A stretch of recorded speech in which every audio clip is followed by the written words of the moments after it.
नमस्कार, स्वागत है आपका न्यूज़ प्लस 21 में और मैं हूं आपके साथ में अविनाश चंद्रवंशी। और खबर है महादेव ऑनलाइन बेटिंग ऐप से जुड़ा हुआ। जी हां, पिछले 1 सालों के अंदर महादेव ऑनलाइन बेटिंग ऐप से सट्टा खेलने वाले सैकड़ों लोगों पर छत्तीसगढ़ पुलिस ने कार्रवाई की है।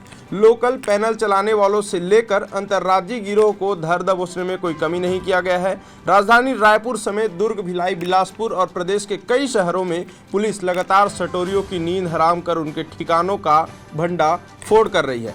लेकिन देश के बाहर दुबई में बैठे मुख्य खाईवाल अभी भी इसे संचालित कर रहे हैं। अब चूंकि करोड़ों का मामला है और देश के अंदर हवाले के थ्रू करोड़ों रुपए दूसरे देश में भेजा जा रहा है, इसका मतलब मनी लॉन्ड्रिंग हो रही है। और इसी मौके पर पुलिस के बाद अब ईडी यानी प्रवर्तन निदेशालय ने ग्रैंड एंट्री मारी है। जी हां, छत्तीसगढ़ में महादेव ऐप से जुड़े 9 ठिकानों पर दबिश दी है।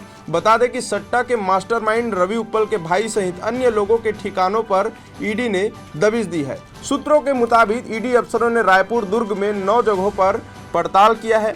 भिलाई में ट्रांसपोर्टर मोहम्मद सद्दाम उर्फ बच्चा खान के साथ ऑनलाइन बेटिंग करने वाले सतनाम सिंह, महादेव सट्टा के मुख्य खाईवाल रवि उप्पल के भाई रोहित और राहुल उप्पल के निवास पर ईडी ने छापेमारी की कार्रवाई की है।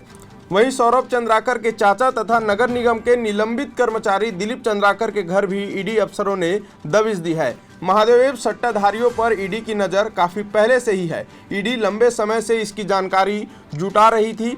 वहीं भिलाई के एक बड़े नेता के करीबी के यहाँ भी छापेमारी की कार्रवाई ईडी की टीम करने पहुंची है।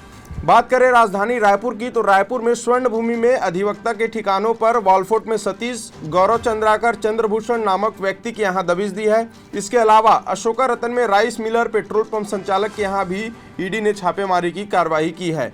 इस प्रकार से अब ईडी की नज़र इन महादेव ऐप और ऑनलाइन बेटिंग ऐप से जो सट्टा खेलने वाले लोग हैं, जो लाखों करोड़ों रुपए सट्टे में लगाने वाले लोग हैं, उन पर नज़र है और जल्द ही इन पर एक बड़ा गाज जो है वो गिरने वाला है। आगे और भी इसमें अपडेट हम आपको देते रहेंगे। तब तक के लिए देखते रहें न्यूज़ प्लस 21, आपके हक की बात।